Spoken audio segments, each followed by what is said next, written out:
तो मोदी जी की ही सरकार थी जिसने 10% स्वर्णों को भी आरक्षण देने का काम भाजपा की ही सरकार ने किया था। ये इस चुनाव में लोग कह रहे थे संविधान खतरे में है, और जिसने पूरी तरह संविधान को कुचलने का काम किया होगा वही लोग ये बात कर रहे थे। कोई कहते थे आरक्षण खत्म कर दूंगा। जब बीपी सिंह जी प्रधानमंत्री बने साथियों, तब भी कांग्रेस पार्टी आरक्षण का विरोध कर रही थी और भाजपा अपने 84 सांसद के साथ समर्थन कर रही थी। बिहार के विकास के लिए आदरणीय मुख्यमंत्री नीतीश कुमार जी के नेतृत्व में लगातार एनडीए लगातार यहां पर काम करते रहा है। लेकिन हम आज स्वागत कर रहे हैं सभी माननीय मंत्री जी का। अगले साल हमारा विधानसभा का चुनाव है और सभी लोग मिलकर एनडीए के एक एक साथी मिलकर, चाहे वो भारतीय जनता पार्टी के कार्यकर्ता हो, जनता दल यूनाइटेड के कार्यकर्ता हो, हिंदुस्तानी अवाम मोर्चा के कार्यकर्ता हो, या लोक जनशक्ति पार्टी के कार्यकर्ता हो, राष्ट्रीय लोक मोर्चा के कार्यकर्ता हो, सभी लोग ऐसा सामंजस्य बनाना है साथियों, जो 2010 का रिजल्ट था 206 सीट, उसको तोड़ते हुए 2025 को पार करना है साथियों। यह आग्रह करना चाहता हूं। और भारत सरकार में अभी हमारे 8 मंत्री बिहार से आदरणीय प्रधानमंत्री नरेंद्र मोदी के नेतृत्व में बने। हम इन लोगों से भी आग्रह करेंगे कि आप लोग अपने यहां एक सेल जरूर बना दीजिए। बिहार में आदरणीय नीतीश कुमार जी ने जो तय किया है पैरामीटर, जैसे पक्के मकान, मोदी सरकार का भी ऐलान है कि 3 करोड़ पक्के मकान इस देश में देने का काम इस देश के प्रधानमंत्री करेंगे। और बिहार के भी मुख्यमंत्री ने ऐलान कर दिया है कि 31 मार्च 2025 तक बिहार के जितने छूटे हुए गरीब हैं सबको पक्का मकान बिहार और दिल्ली की सरकार देने का काम करेगा साहब। इसलिए आप लोगों का सहयोग चाहिए।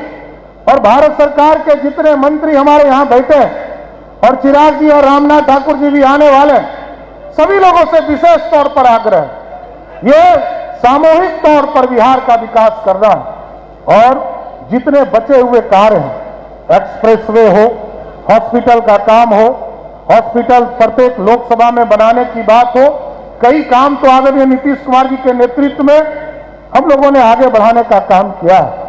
लेकिन इस देश को विकसित बनाना है।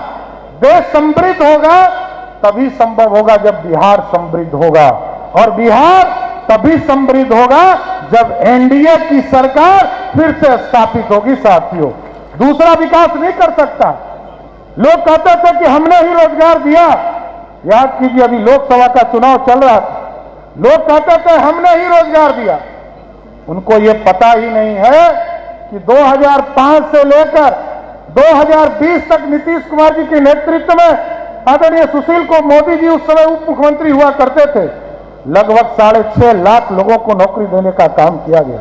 और 2005 से लेकर 2022 तक में 25 तक में हम लोगों ने तय किया है कि 10 लाख सरकारी नौकरी देना है। लेकिन अभी नीतीश कुमार जी के साथ बैठक हुआ और नीतीश कुमार जी ने तय कर दिया है अब 10 लाख नौकरी नहीं, 12 लाख से अधिक सरकारी नौकरी देने का काम किया जाएगा, रोजगार देने का काम किया जाएगा साथियों। अभी तक 22 लाख लोगों को रोजगार नीतीश कुमार जी के नेतृत्व में दिया गया, और आगे भी हम 11 लाख का टारगेट लेकर चल रहे हैं। अभी सभी नौजवानों को खेलने के लिए प्रत्येक पंचायत में एक व्यवस्था करने का काम, यूथ क्लब की व्यवस्था शुरुआत करने जा रहे हैं। इसलिए साथियों, हम यही आग्रह करेंगे, निवेदन करेंगे, लोग भ्रम फैलाने का काम करेंगे।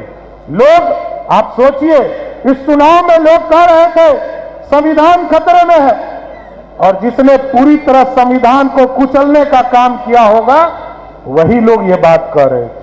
कोई कहते थे आरक्षण खत्म कर दूंगा। भाजपा को 10 साल हो गए साथियों, एब्सोल्यूट मेजॉरिटी थी, कभी भाजपा ने सब दिन आरक्षण का समर्थन करने का काम किया। चाहे वो कर्पूरी ठाकुर जी की सरकार रही, तब भी भाजपा और जनसंघ जो है समर्थन करने का काम कर रही थी। 1989 में जब बीपी सिंह जी प्रधानमंत्री बने साथियों, तब भी कांग्रेस पार्टी आरक्षण का विरोध कर रही थी और भाजपा अपने 84 सांसद के साथ समर्थन कर रही थी। जब इस देश में लगा कि पिछड़ों को न्याय मिल गया, अति पिछड़ों को न्याय मिल गया, दलितों को न्याय मिल गया, आरक्षण मिल गया, तो मोदी जी की ही सरकार थी जिसने 10% स्वर्णों को भी आरक्षण देने का काम भाजपा की ही सरकार ने किया था। इसलिए ये देश है और इस देश में अब भुला जाइए, कोई बिना आरक्षण का नहीं है। एकदम कान खोल के सुन लीजिए, कोई भी व्यक्ति जिसका 8 लाख से कम आमदनी हो, किसी वर्ग का हो, पिछड़ा हो, अति पिछड़ा हो या स्वर्ण हो, वो सबको आरक्षण मिल रहा है। लेकिन 8 लाख का आमदनी यदि आपको अधिक है, उसको आरक्षण नहीं मिलता है। दलितों में, आदिवासियों में सबको आरक्षण देने का काम किया। लेकिन आज साथियों, सभी हमारे भारत सरकार के केंद्रीय मंत्रियों का स्वागत हो रहा है और देश में नरेंद्र मोदी जी के नेतृत्व में और बिहार में नीतीश कुमार जी के नेतृत्व में मजबूती से सरकार चलाना है और बिहार के कल्याणकारी योजनाओं को गांव-गांव तक पहुंचाने का काम करना है। इसलिए सभी लोगों से आग्रह करूंगा कि जोरदार स्वागत करते हुए सभी मंत्रियों का इतना ताली बजाइए कि सभी माननीय मंत्री बिहार के विकास के लिए काम पर लग जाए। साथियों, तो स्वागत है ना पूरी तरह।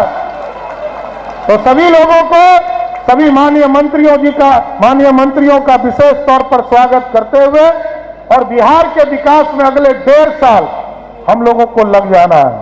हम एक एक कार्यकर्ताओं को टारगेट देना चाहते हैं कि आप लोग लग जाइए।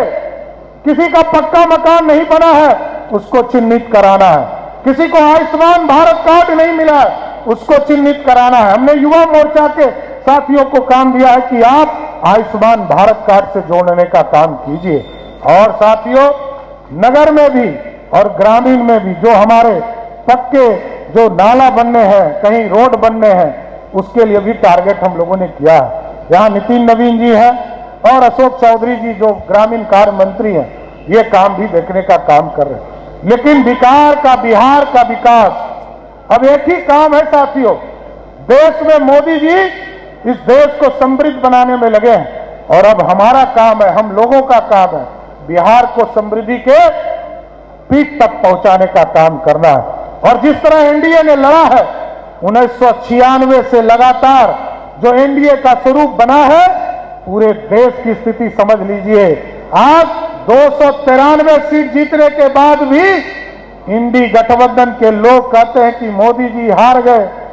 आपको पता ही नहीं है, इंडी गठबंधन के लोग, इस देश में महागठबंधन के लोग, इनको कुछ पता ही नहीं है। इस देश में मोदी जी के नेतृत्व में हम लोगों ने संकल्प लिया था कि हम एब्सोल्यूट गवर्नमेंट बनाने का काम करेंगे। और बिहार की जनता को मैं विशेष तौर पर धन्यवाद देता हूं कि 40 में 30 सीट जिताकर फिर से मोदी जी की सरकार बनाने का काम किया। इसलिए सभी कार्यकर्ताओं को अपनी बातों को विराम देते हुए और सबको धन्यवाद भी देता हूं कि झमाझम बारिश हो रहा है।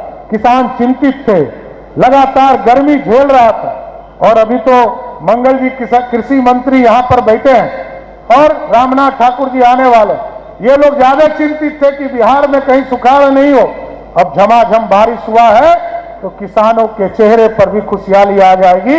यही शुभकामना करते हुए कि आगे 2025 तक पूरी तरह एनडीए एकजुट होकर फिर से नीतीश कुमार जी को बिहार के मुख्यमंत्री पद पर बैठाने का काम कीजिए। बहुत बहुत धन्यवाद।